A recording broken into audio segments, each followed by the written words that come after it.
So today I've been cleaning and running errands and taking care of stuff and the normal stuff people have to do to have a semi-functional existence.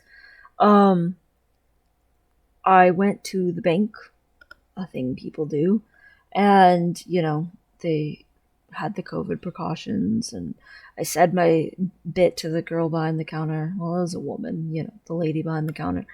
And she was like, you know, most of the time they don't ever, they just say, how would you like this? Or, oh, do you want this in big bills or small bills? Or do you want to make a withdrawal, or are you depositing? Like, they don't make any sort of a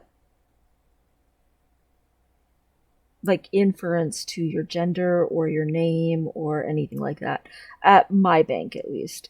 um they don't say, oh sir or ma'am, or names or any of that stuff. But this one said, oh, dead name, how would you like that? And it's never fun to hear that, but was just like, oh, hey, no one's ever called me that in like 15 years, so my parents, and you can just call me this. And she was like, immediately, oh, oh, I'm so sorry. Oh, are you trans? Do you want me to put a note in your file for people to call you this in the future? Would that be good for you? Like, would that help you? And I was like, I was wearing a mask, remember? Pandemic, right? Pandemic, you're wearing a mask. But she could tell, even though I was wearing a mask, that I was trans, and she was like very nice about it. And we ended up having like this pleasant little mini conversation about, that I wanted to get my name changed for real after the election, and that she thought that was great. And she took what could have been a very dysphoric and uncomfortable situation for me, something that probably would have been on my mind for the rest of the day in a miserable way, and she turned it into like a really great little moment.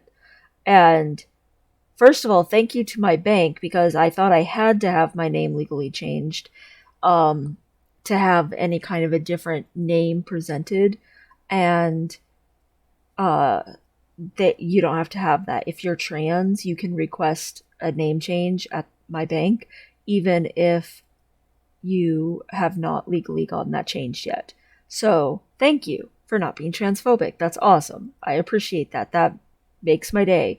But also, thank you to the teller lady for, you know, not being awkward or too self deprecating or treating me like I was strange or anything like that, and just being nice. Niceness goes a long way. Thank you. Thank you. I felt good enough about that. I had to go get a couple of things at Target.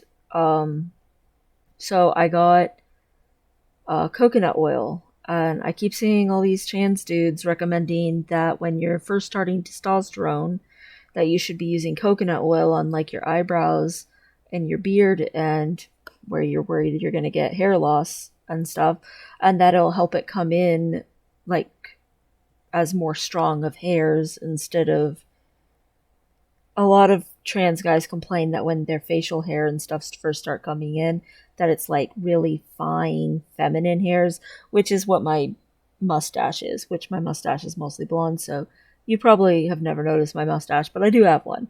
But it's not coarse, rough male hairs like my beard hairs come in, and the rest of my beard hairs are much blonder and come in like all over in patches. So I just mostly shave that because I don't want to look patchy.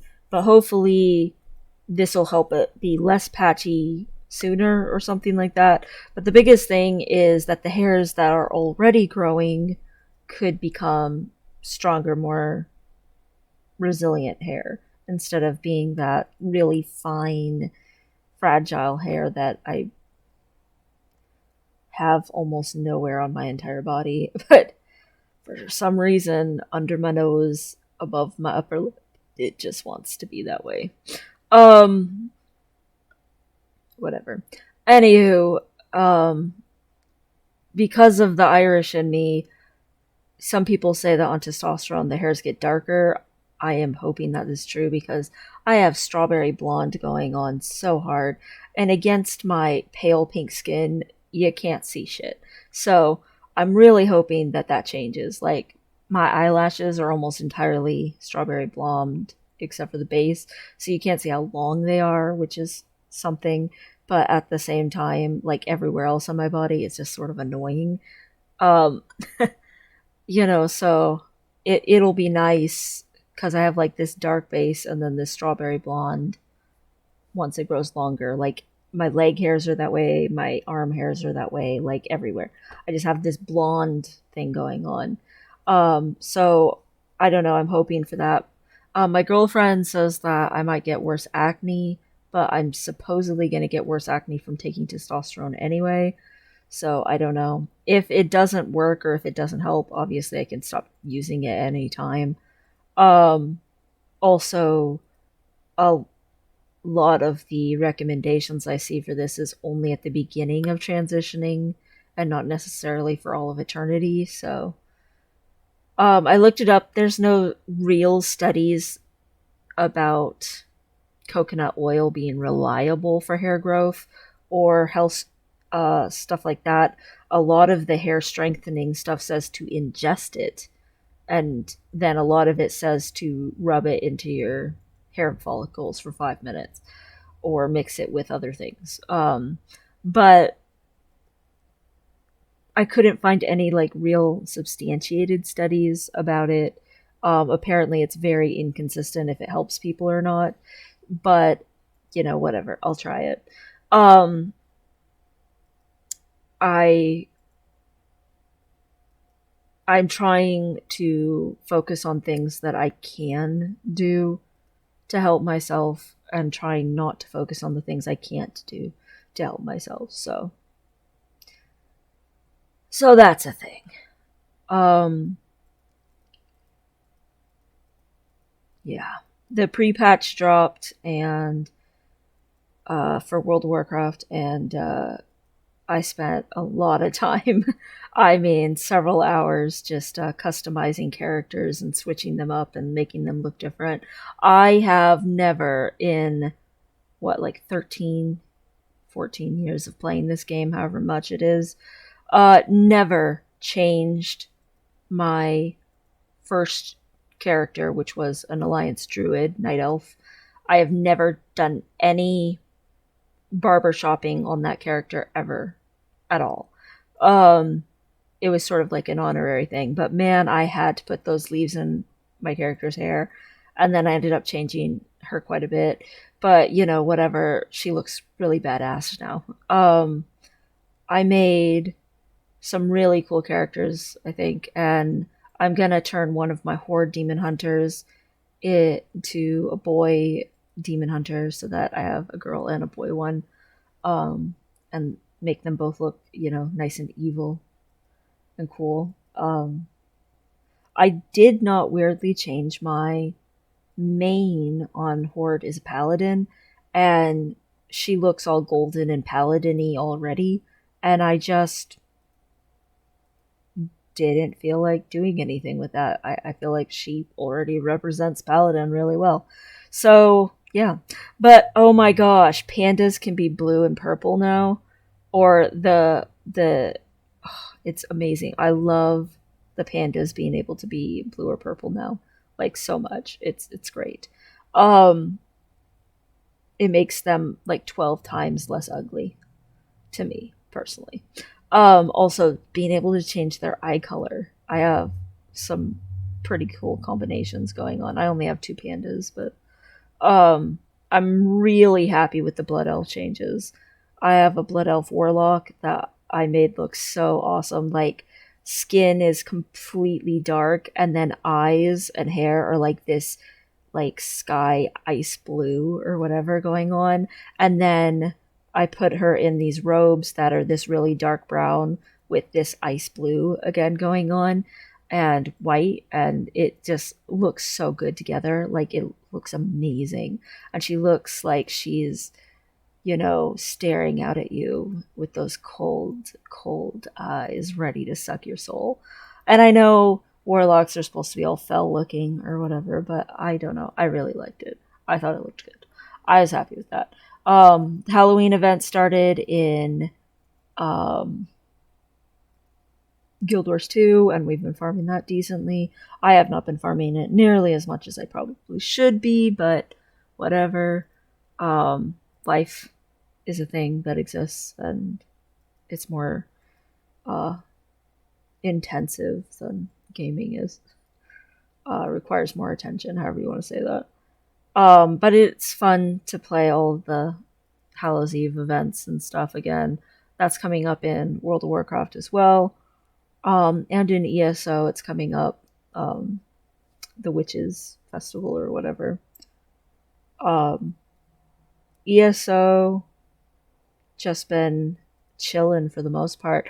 I don't need a lot, except I did deck out my Stamina Nightblade with full yellow gear, and that gear is nice, like real nice. I was very actually pleased I did that, and I might do that to another character.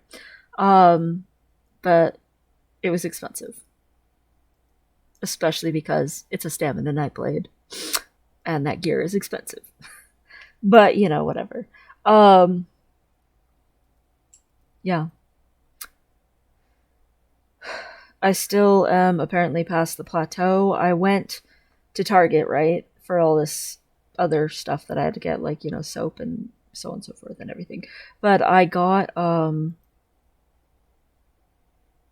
don't know, maybe it's because the bank teller lady was nice to me, but I got inspired enough, or however you want to say that, to go to the men's section, and I held up clothes to myself that were shirts and hoodies and stuff because I've been thinking about getting a hoodie. I mean, it's getting toward fall. I own no like actual hoodies, and I thought this would be a good chance to get a guy one. And even if my shape changes and stuff, if it's a guy hoodie and they're supposed to be a little big on you, it should be fine. Um, as far as I can tell, I held up more than one brand of clothes to myself, and tried to push it against my stomach and my shoulders and stuff like that, trying to see if it would actually go around, if it was on, did it go all the way over to the sides? Um, I think I'm a large in men's, but if I was getting a hoodie, I should probably get an extra large.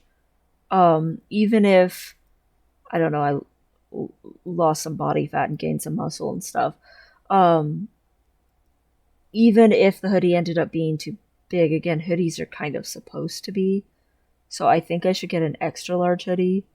But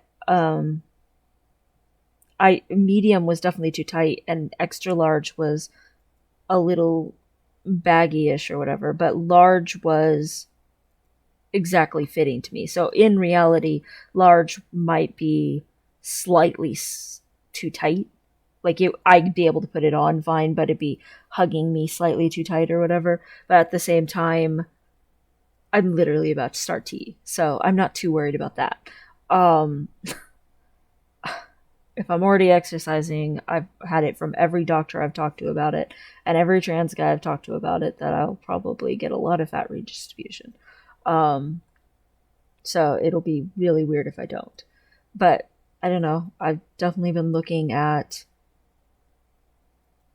I think my next moving toward my maleness and presenting myself and stuff that way will probably be a hoodie.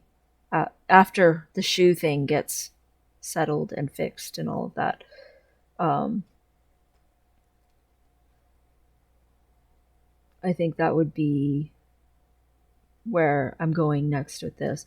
I'd really, really love to get some freaking like pants and shorts and stuff going on, but until I know how my fat redistributes and stuff, I don't want to do that because I have no idea what's going to happen to my waist size if fat leaves off of my hips, or if, you know, like my thighs change shape or something. Like, I have no idea. So I don't want to I don't want to run all that risk, but I can't afford to just buy pants and then buy pants again in 2 months. Like, that's just not something I can do. Um, but, a hoodie should be pretty safe. And, like, I don't know a single guy who doesn't own a hoodie. Like, it's not a ridiculous thing to want. So, I'm gonna see if I can find a cool hoodie. But at least I have some semblance of an idea of what kind of size I am. Because I had no clue, so. My shoes are supposed to get here Friday. I'm very excited. Tentatively. Because they'll hopefully be the right size, and I can just be glad about them. I really, really hope. It would help me feel a lot less stressed.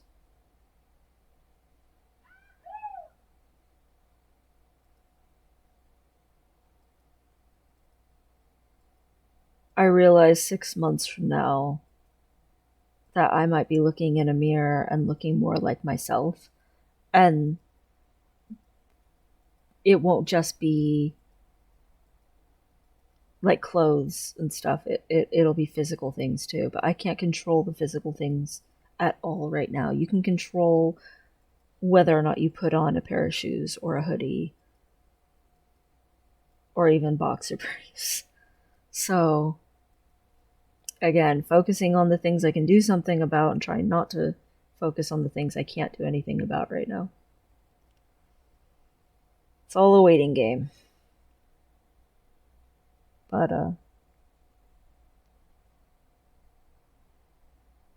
it was nice of that lady at the bank to be so nice.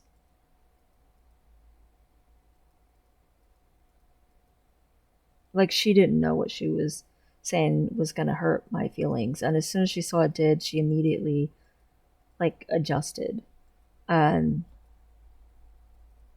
I wish more people could do that.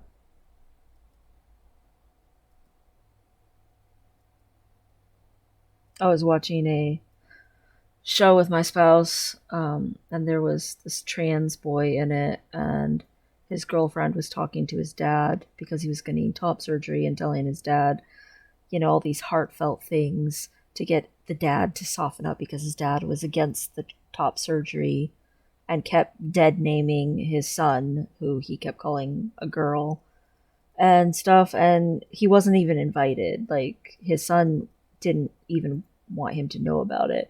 But the girlfriend thought, oh, it's a surgery, I should email the dad. And then was trying to, like, soften him up or whatever. And I'm like, none of this would work on my father. And the dad was looking all like, emotional and yet struggling and whatever. And I'm just like, yeah, none of this would work with my father. Like, this TV show is so fake. If he's supposed to represent the thick-headed, stubborn father or whatever, none of those things, like how I feel or who I want to be like when I grow up or things like that and stuff, like none of that would impact my father in any way, shape, or form. I'm pretty sure he's already, like, decided, and there's pretty much nothing that anyone could say besides my grandmother that would ever convince him otherwise. Um, Certainly not my girlfriend. So the thing in TV shows that's so fake when it comes to this stuff is most of these people would never listen to anyone unless they viewed them as an authority figure. So in the TV show, the girlfriend would consider not even a peer of authority with himself. He would consider himself an authority figure over her. And people don't listen to anyone that they don't view as an authority figure. So TV shows need to do better with that because it's ridiculous. It doesn't matter how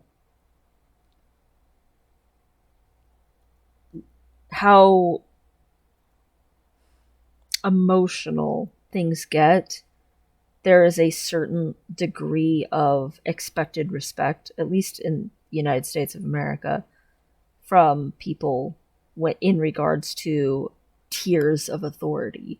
And that can't be circumnavigated by being emotional. In fact, often being emotional negates your ability to get past even a normal authority threshold that you might have been able to get through anyway. Also, rationality. You cannot rationalize with someone who thinks that they are superior to you and thinks that they are more wise than you or whatever about anything. Um, unless you are an authority that they actually respect. It's just, it wouldn't happen.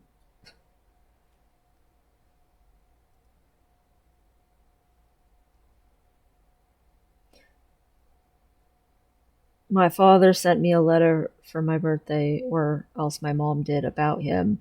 I have no idea how much he had to do with that letter. I asked my mom, she didn't respond, which means he probably didn't have a lot to do with the letter.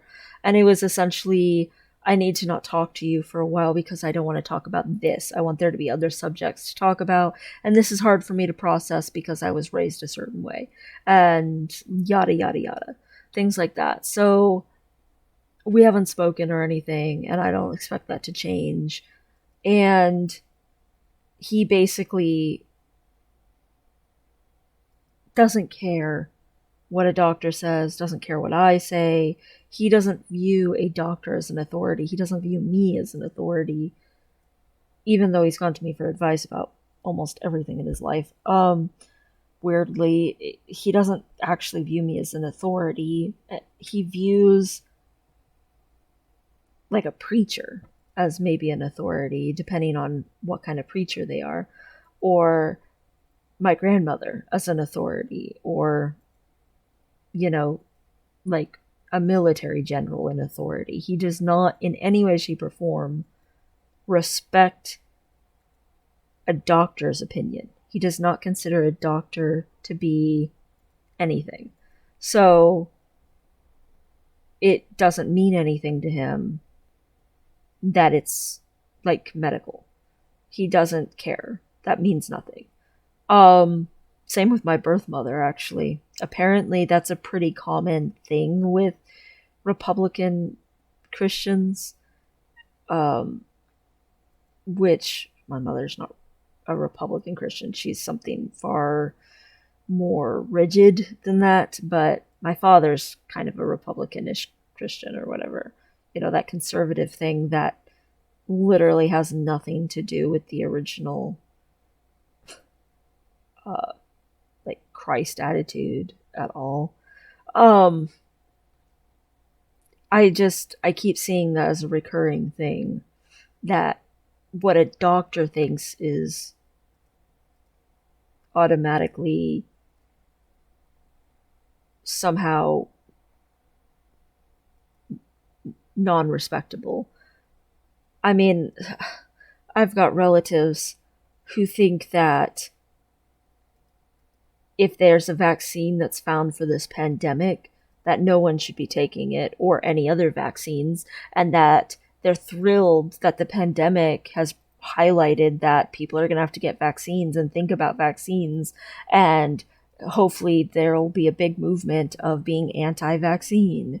Like, I just because they have zero respect for the authority of scientists or medical professionals or people who go for a higher education. I have relatives who post memes about things and they think that it's so, I don't know, clever. And they'll post like a cowboy making a like face like that, and it'll just say something like, oh, you could have a bachelor's degree, or oh, you can have, you know, a master's degree and still be an idiot. And they say it like that, like, oh, they're little down Republican conspiracy theory hodunk redneck wisdom is somehow the intelligence and that higher education is somehow stupidity. There's just no respect for people knowing more than you. And that's why that scene would never have played out that way in real life. Because any trans person who's experienced that scene, who had the well-meaning, whoever, and the well-meaning whoever said, oh, this person's going to do this or having this transition and you should accept them and whatever, they all can come back and tell you that as well-meaning as that was, there was a reason they didn't want their parent to know. There was a reason they didn't tell them or volunteer that information in the first place. And 80% of the time, the person doesn't change their mind just because they're aware there's a surgery or a transition medical thing going on. If they were already a bigot, they're not going to be magically convinced to not be a bigot anymore just because you're doing something for your health. They don't care about your health at all. They care about that they want to feel superior. Sometimes people just will make a giant to-do out of nothing in an attempt to be right just so they can feel superior. And give themselves a fake sense of being a higher authority. Because they don't respect anyone who's not a higher authority.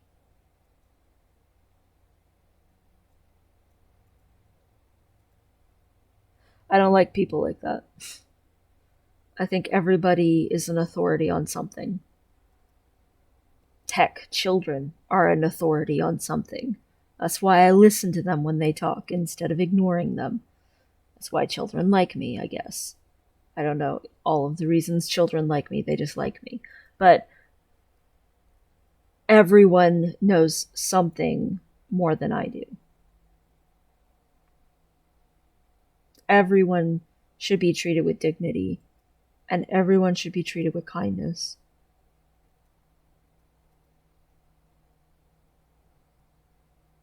That's how I'm voting. That's how I always have voted. That's how I always will vote. Who's the person who's going to treat people with dignity? Most likely. Who's the person who's going to be kind? Most likely. Who's the person who requires the shorter list of fact checks? Most likely. The longer your fact check list is, the more you're belligerent to other people or degrade other people, the less likely I'm going to vote for you. I don't care what political affiliations you have, literally across the board. But certain political affiliations do tend to lean toward having kinder people in them. So, if you don't care about other human beings, if you don't care about the people living in your community, I'm not voting for you. I just don't care. You are a bully. And you already have hyped yourself up in your own mind into a fake sense of authority where you feel like you're allowed to say all kinds of very not okay crap. I'm definitely not going to vote for you to have that fake sense of authority confirmed by giving you a real authority power. Like, that would be like voting in Karens. You know, those people who go screaming at black people for just walking into their own house, carrying things they're moving. Or the woman who got charged for calling the cops on a black man in Central Park, and just today called the cops again on another black man in Central Park, both times because the man was walking. And she will get charged again. Like a freaking woman screaming at the freaking people at the grocery stores and acting like they're superior, giving themselves a fake sense of authority.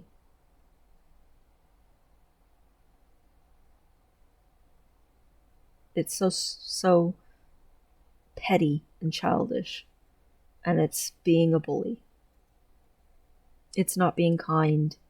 You're certainly not upholding the other person's dignity, let alone your own. You are making a fool of yourself. And quite frankly, you're spewing a bunch of nonsense that, if it was fact checked, would show that you were full of conspiracy theories and lies.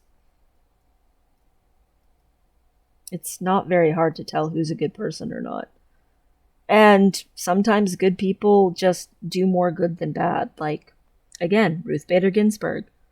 Amazing woman, awesome woman, did so many amazing things for women, for, freaking moving forward the LGBT plus movement, for being so progressive minded instead of backwards minded. And yet, she was pretty racist toward indigenous peoples. She wasn't perfect. She did not great things in her life, but she did so many good things that she did more good than bad. You can recognize that a person's a good person while still seeing their flaws. It's not like you can't. That's why I say, who's going to need a longer fact check? I don't think anyone, including myself, has ever been truly 100% of the time honest. But who needs less fact checking? Who shows more kindness? Who treats people with more dignity? It's not hard to tell who's a good person. Hopefully I am. I mean, I definitely try to be a good person, but I mean, hopefully I am obviously a good person.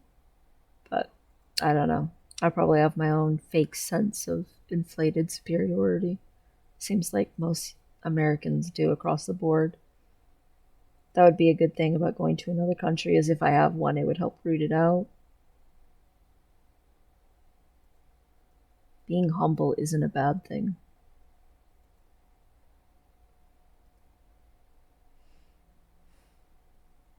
Anyway.